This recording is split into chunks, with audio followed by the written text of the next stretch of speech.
تعرفون يا عيالي العسل شلون يصير حلو طعمه حلو؟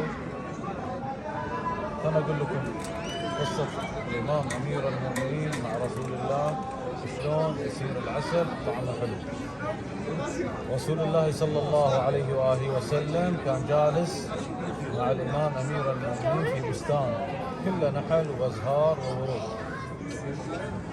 جات نحلة تفتر على راس رسول الله صلى الله عليه وآله وسلم وسلمت على رسول الله وسلمت على الإمام أمير المؤمنين.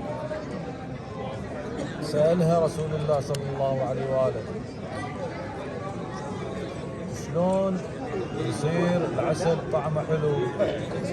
ردت النحلة على رسول الله صلى الله عليه وآله وكان أمير المؤمنين جالس. قالت النحلة نصلي على محمد وآل محمد 3 مرات حتى نتم الثالثة صلاة على محمد وآل محمد يصير العسل طعمه حلو ببركة الصلاة على محمد وآل محمد. اللهم صل على